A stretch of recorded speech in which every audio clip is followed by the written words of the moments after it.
Guys, kepada korang yang minta saya breakdown kereta tu, saya okey lagi. Tapi kalau nak breakdown dia punya model basic, model medium, model high spec tu, tak mampulah saya nak buat untuk semua. Jadi bulan lepas saya gunakan Imergent untuk develop satu calculator software yang boleh bantu korang untuk kira sendiri berapa income sesa kalau nak beli kereta tu. Car dealer boleh pakai, financial advisor pun boleh pakai. Saya tunjukkan macam mana nak guna software yang saya develop ni. Masukkan harga kereta, lepas tu masukkan sekali dengan down payment, tempoh untuk pinjaman dan juga interest rate. Lepas tu sistem akan kira automatic dia punya installment, road tax, insurans, wear and tear. Yang paling penting dia akan tunjukkan sekali berapa income sesa kalau korang nak beli kereta tu. Dia akan tunjukkan sekali untuk 30% dan juga 20% daripada income, supaya korang boleh buat keputusan yang paling bijak sebelum nak beli kereta tu. Nak buat software ni pun tak susah. Saya mulakan dengan prompt build satu software untuk kita kira income sesa memiliki kereta di Malaysia berdasarkan harga, loan, kos pemilikan, dan lepas tu Imergent akan terus build front end,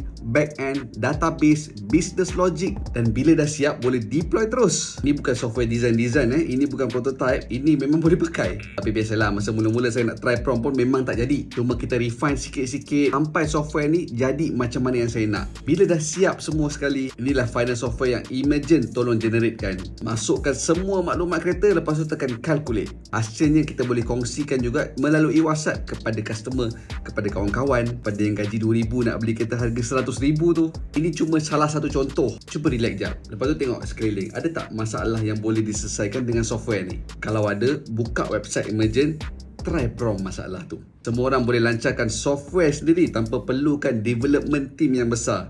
Okey lah, untuk kita buat kecil-kecil dulu kan. Korang nak cuba apps yang saya bina ni, ataupun korang nak buat apps sendiri tapi tak ada idea, cuba komen Imergent. Adalah beberapa link idea yang memang dalam fikiran saya tapi saya tak mampu nak buat. Nanti korang boleh cuba sendiri. Jadi stop asking and start building.